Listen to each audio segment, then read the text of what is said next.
जीवन 24 इंसान अपने प्रेम को यादगार बनाने के लिए तमाम तरह के कदम उठाता है। जैसे कोई ताजमहल बनवा देता है तो कोई जलती चिता में अपनी आहुति देने को तैयार हो जाता है। अब भयंकर प्रेम की पराकाष्ठा उड़ीसा से आ रही है। उड़ीसा के ब्रह्मपुर के एक पति ने अपने मृत पत्नी की याद में जो किया उसे देखकर हर कोई हैरान है। इस पति ने न केवल अपनी पत्नी की सिलिकॉन की मूर्ति बनवाई बल्कि रोज इस मूर्ति का श्रृंगार भी उसी तरह किया जाता है जैसे जीवित सुहागन स्त्री करती है। कोरोना काल के दौरान दक्षिण उड़ीसा के ब्रह्मपुर शहर में एक बिजनेसमैन प्रशांत नायक उम्र 52 वर्ष की पत्नी किरण का निधन हो गया था। इन दोनों की शादी साल 1997 में हुई थी और उनकी 2 बेटियां समेत 3 बच्चे भी हैं। लेकिन प्रशांत को अपनी पत्नी की इतनी याद आई कि उन्होंने किरण की सिलिकॉन की मूर्ति बनवाई।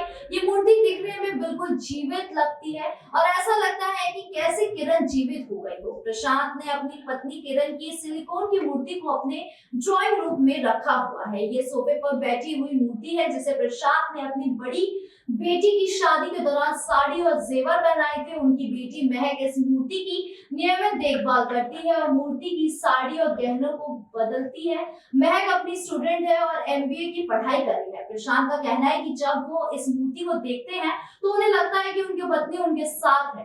प्रशांत ने बताया कि उनके बच्चे चाहते थे कि उनकी माँ की एक मूर्ति घर में होनी चाहिए, जिसके बाद उन्होंने अपने बच्चों को किसी अच्छे मूर्तिकार से संपर्क करने के लिए कहा। आइए आपको बताते हैं कि कैसे ये मूर्ति बनी। बेंगलुरु के एक मूर्तिकार ने फाइबर, रबर और सिलिकॉन का इस्तेमाल करके इस मूर्ति को 1 साल में तैयार किया। इस मूर्ति की कुल लागत करीब 8 लाख रुपए है। ये मूर्ति बड़ी बेटी की शादी से पहले घर में लाई गई थी, जिससे किसी को अपनी माँ की कमी महसूस ना हो। फिलहाल इस खबर में इतना ही। देश की तमाम बड़ी खबरों से जुड़े रहने के लिए देखिए जीवन 24।